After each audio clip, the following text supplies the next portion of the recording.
All right, guys, back with more videos. Today we got Matt Walsh discusses his religious views with Ben Shapiro. Now, regardless of what religious views you may hold, let's sit back and enjoy the conversation. Now, don't forget to like, comment, share, and subscribe while you're watching the video. Now, let's get into the video. You're known for not only being very caustic, but obviously being very religious. So what is your religious background? We'll get into religion a little bit more deeply a little bit later in the show, but what's your religious background? What's your belief system?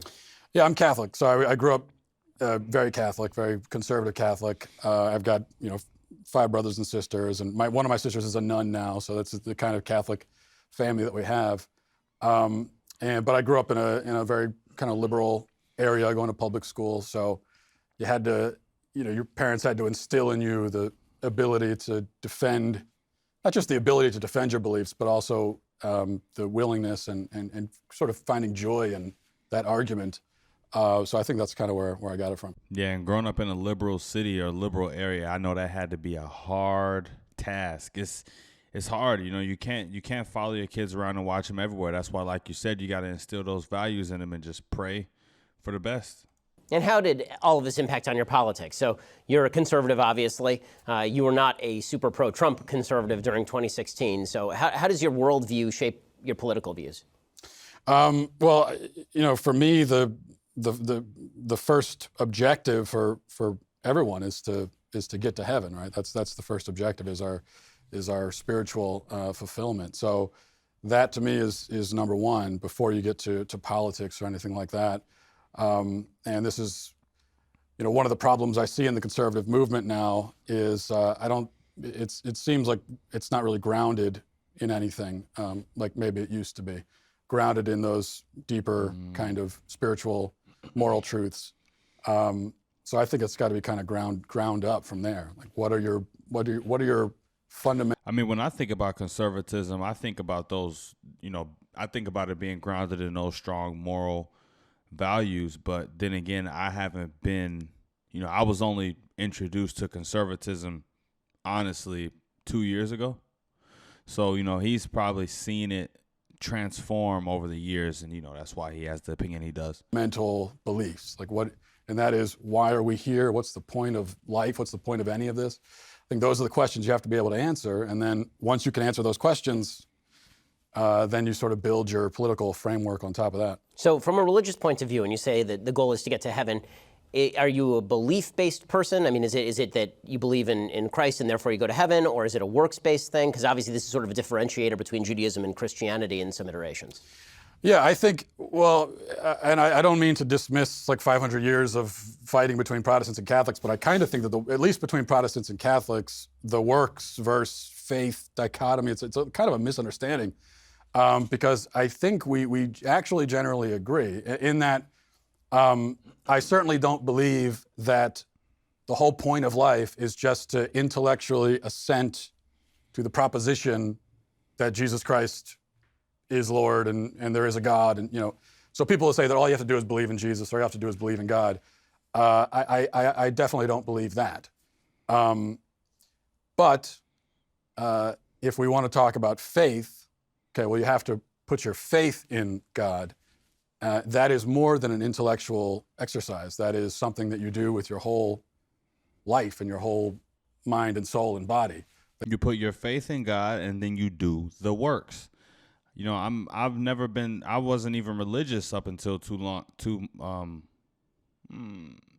around the same time I became conservative. So 2 years ago, year and a half ago, something like that. But I don't even understand why there would be an argument between two religious groups. If these people are truly religious, why are you arguing about faith and works? It seems simple. Those both need to work together. Faith and works has to work together.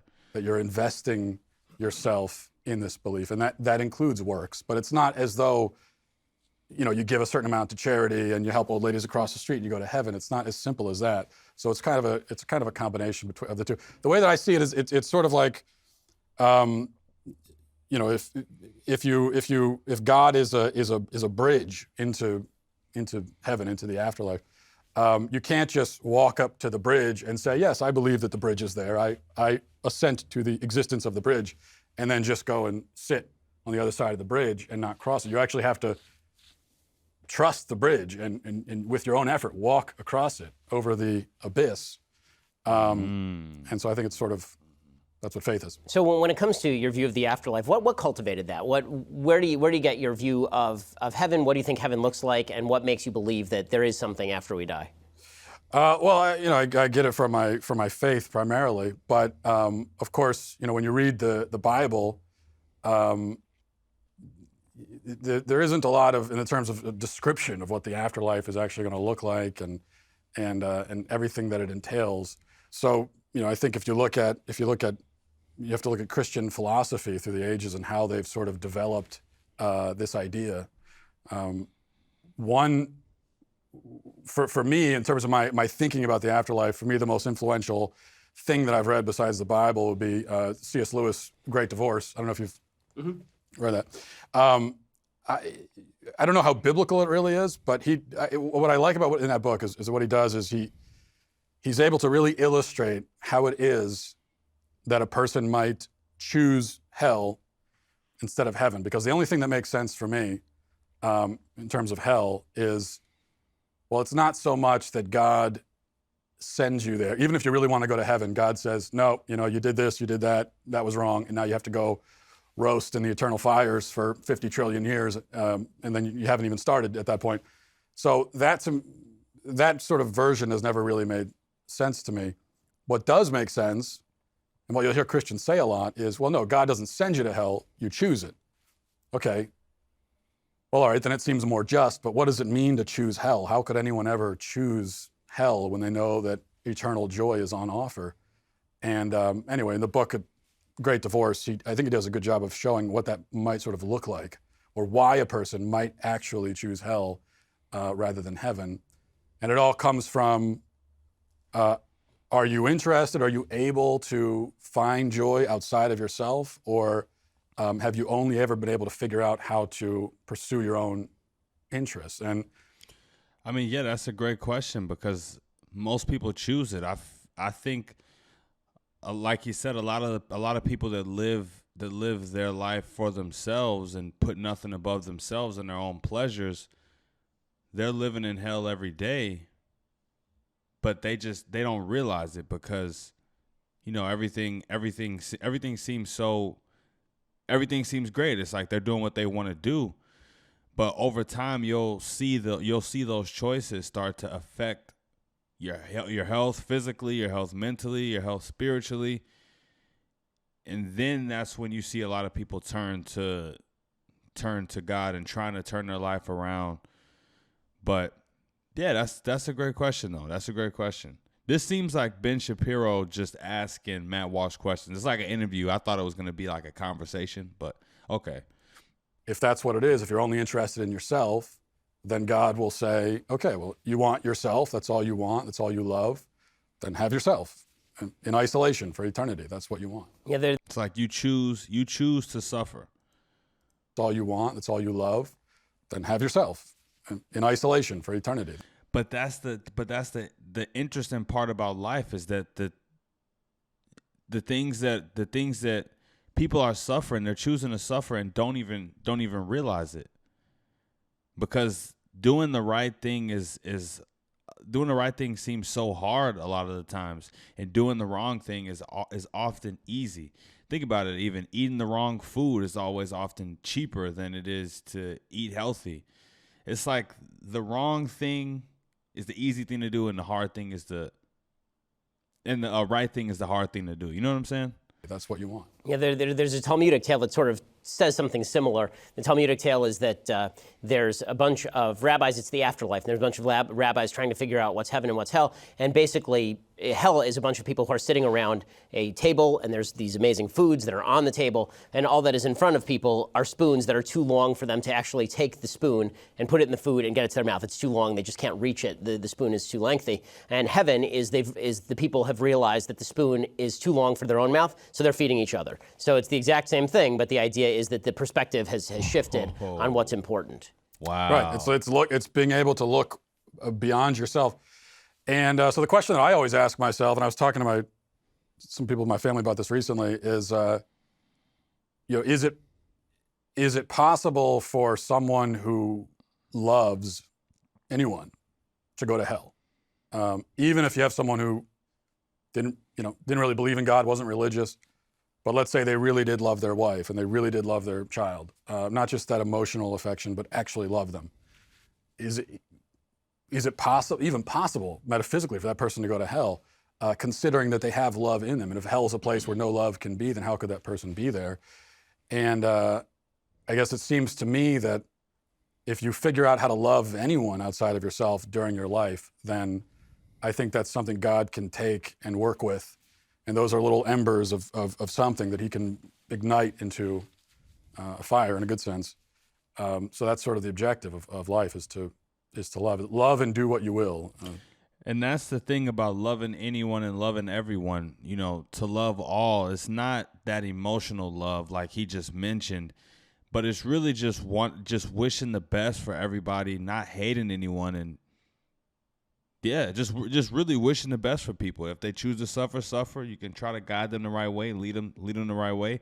If they don't want to listen to you, oh well, you put the bug in their ear. Over time, as they live more life, they might think back to the conversations you had, but that's what love in a general sense is, to love all. I think that's what that is. And understanding that, when people do things, if they could have done better, they would have done better. People are in a fallen state, as Jesse Lee Peterson was saying. So, you just have to understand that people are doing things they don't even realize they're doing, and, just don't hold it against them. Augustine, I think, said that. Or so Aquinas. so very, very often I hear Christians say things like God is love, and the Jew in me goes, well, he's a little more than that. What's your take on the sort of boiling down of Christianity to the sort of trope that God is love? What does that mean, and what is that supposed to mean, or is there something beyond that? I think that statement is only problematic in our society because we have such a absurd view of what love is. A shallow view, I should say. We think of love as just an emotional attachment. And so very often when we say we love someone, it's really about us. What we love about them is how they make us feel when we're with them. But that's not actually what love is. Love is I think it was Aquinas said, love is willing the good of the other. That's what it means to love someone. It's a very kind of simple way of looking at it. Yeah, love is letting go of someone when you have to let go of them. When your love becomes overbearing and when it becomes too much.